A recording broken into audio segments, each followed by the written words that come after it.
Il y a de cela 2 ans, j'ai décidé de lancer la culture du maïs et du soja afin de réduire les coûts d'aliments pour mon élevage des poules pondeuses.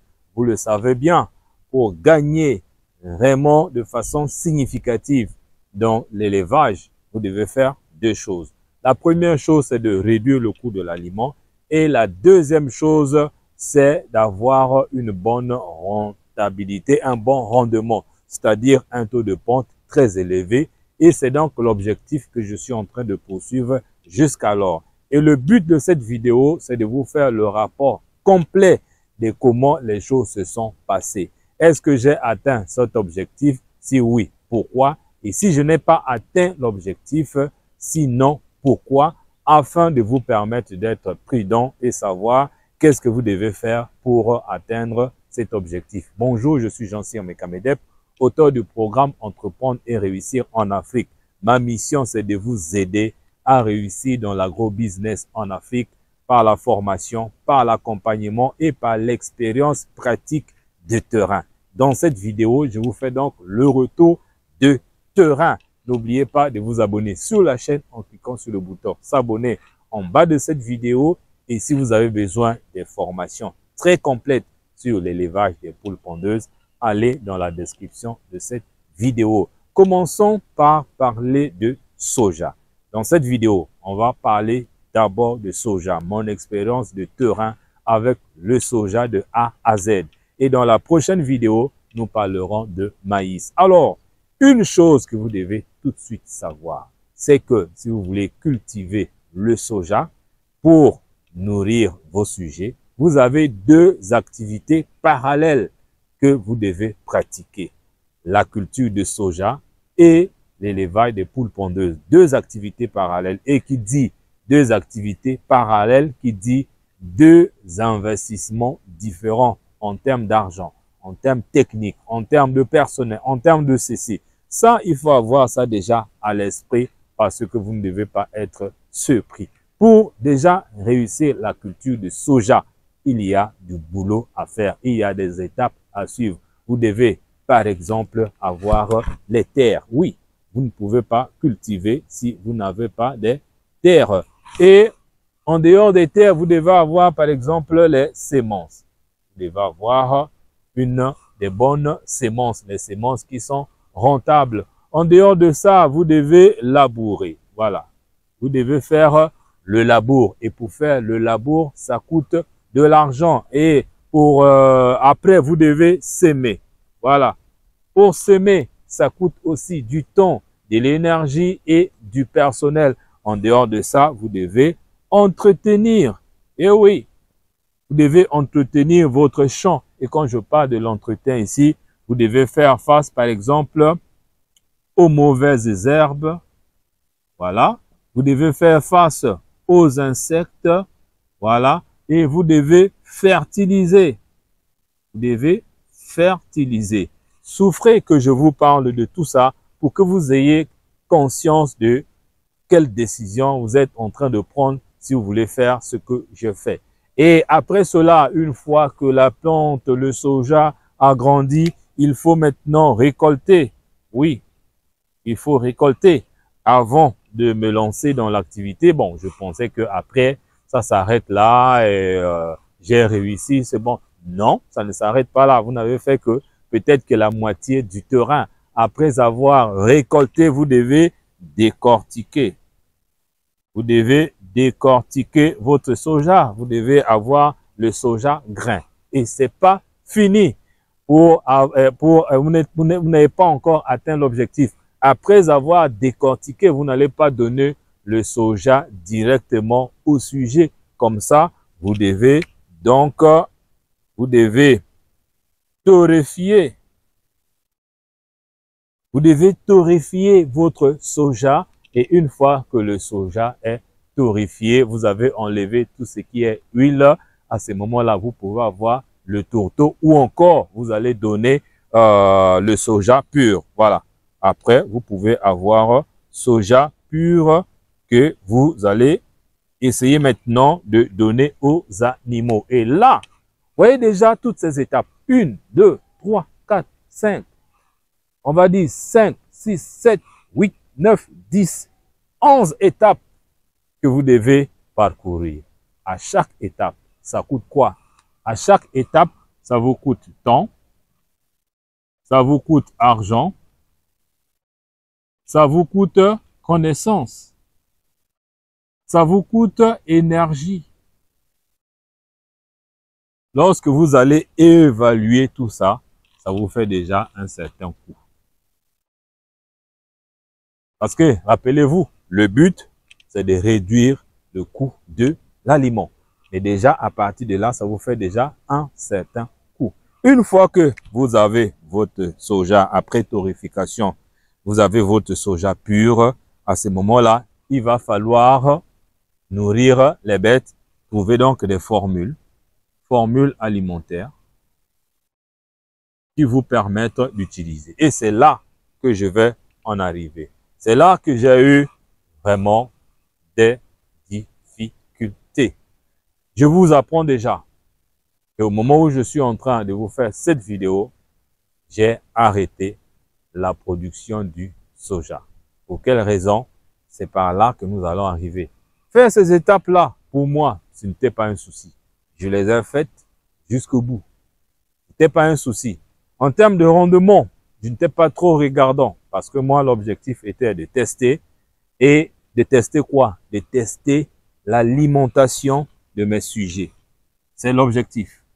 Moi, c'est ça. Je voulais tester, nourrir l'objectif final. Je préfère changer de crayon. Nourrir les poules. C'était l'objectif final. Nourrir les poules afin de faire quoi? Afin de réduire les coûts et en faisant quoi?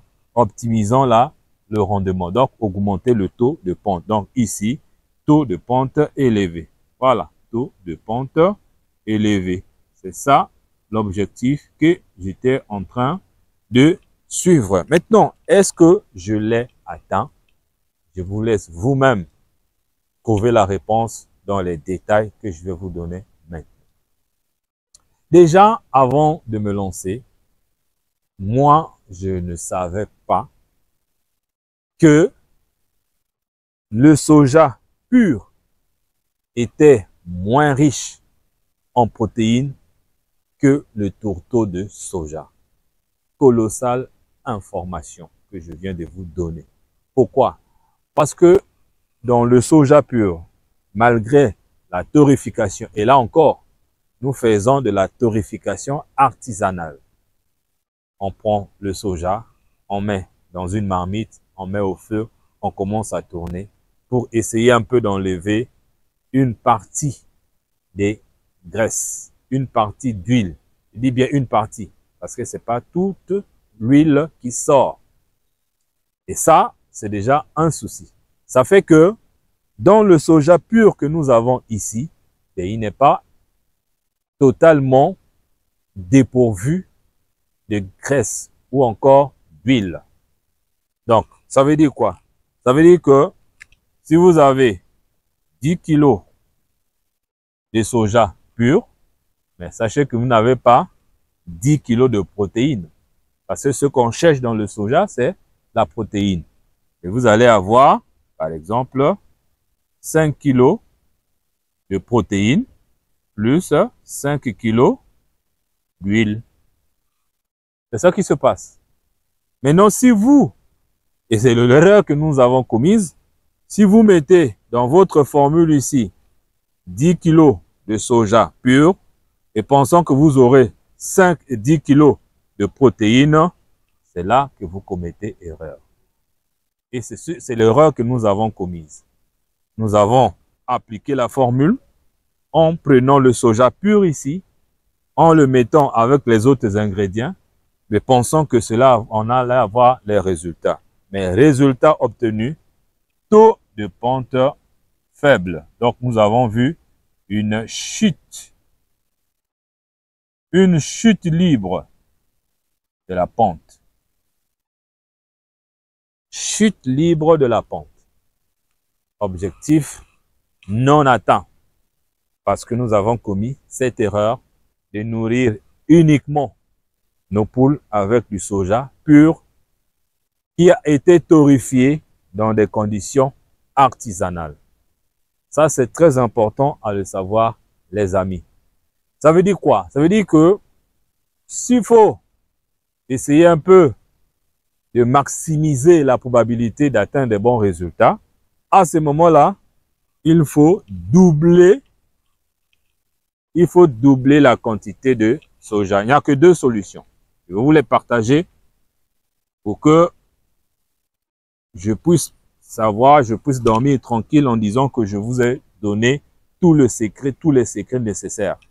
Personne ne vous a jamais dit ce que je suis en train de vous dire en ce moment. Personne, moi, ne m'a jamais dit. Je l'ai découvert par expérience. Je l'ai découvert dans les renseignements.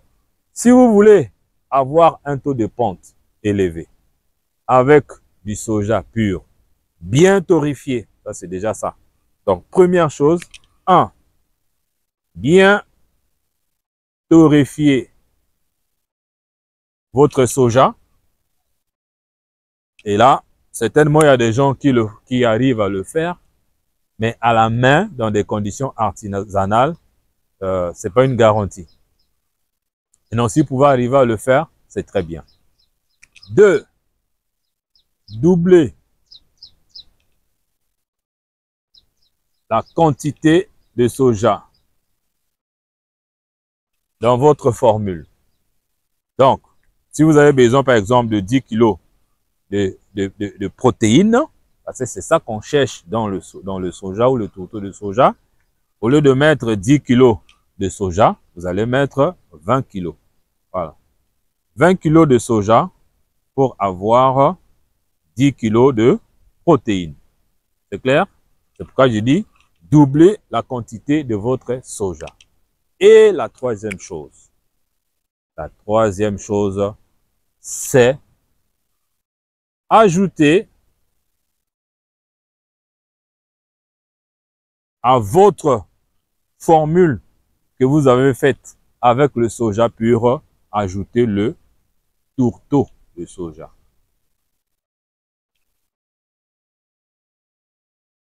Voilà. Voilà 3 clés, 3 stratégies à mettre en place pour vous permettre de... Et ici, il y a une certaine quantité qu'il faut respecter. Et cette quantité, je garde ça pour les gens qui vont me contacter pour prendre la formation complète sur comment fabriquer l'aliment des poules pondeuses avec les intrants locaux. Donc, le lien est déjà dans la description de cette vidéo. Et je vous communiquerai tout à l'heure aussi mon numéro de téléphone. D'ailleurs, il est là, le 00242 06 652 52 49. C'est mon numéro WhatsApp. Vous voulez en savoir plus sur quelle est de façon exacte la quantité de soja que vous allez ajouter à votre soja pur dans votre formule, contactez-moi à ce numéro. Une fois que vous avez pris la formation, dans la formation, j'ai associé cette vidéo qui est très capitale, des formules, les quantités exactes que vous devez obéir.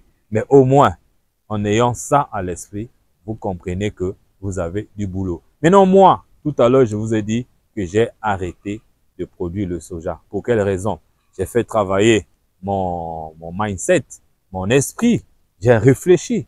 Je dis, si je dois suivre toutes les étapes dont je vous ai citées tout à l'heure, du choix de la terre, au semis, au labour, tout ça là, pour ne pas atteindre l'objectif souhaité avec le soja pur seulement et que je dois déjà doubler la quantité. Quand on dit doubler la quantité, déjà au niveau rendement, il faut être sûr que vous avez eu un rendement optimal. Parce que quand vous doublez la quantité dans l'aliment, vous réduisez la quantité d'aliments disponibles. Et donc, si je dois déjà chercher à trouver peut-être une machine. Si vous achetez une machine, ça coûte cher. Je connais des gens qui ont acheté les machines qui n'ont jamais utilisé. Et là, déjà, c'est un obstacle. Là aussi, c'est un souci. Et si je dois, imaginez que j'ai réussi à torréfier. Bon, la quantité, j'en ai assez. Mais si je dois encore ajouter le tourteau de soja, alors que le but pour lequel je suis allé cultiver le soja, c'est pour éviter le tourteau de soja qui coûte cher, à ce moment-là, à quoi ça sert de continuer dans cette démarche? Je crois que vous avez compris. J'ai pris le temps d'expérimenter et je viens donc de vous faire le rapport. Dans la prochaine vidéo, nous allons parler du maïs. Est-ce que le maïs aussi a des soucis comme le soja? Point d'interrogation, vous aurez la réponse dans la prochaine vidéo. Il suffit seulement de vous abonner sur la chaîne en cliquant sur le bouton s'abonner en bas de cette vidéo. Et si vous avez des questions, faites-moi les questions, envoyez-moi des questions sur WhatsApp, c'est plus direct, ou encore sur la chaîne dans les commentaires. Et moi, je vous dis merci et à très bientôt.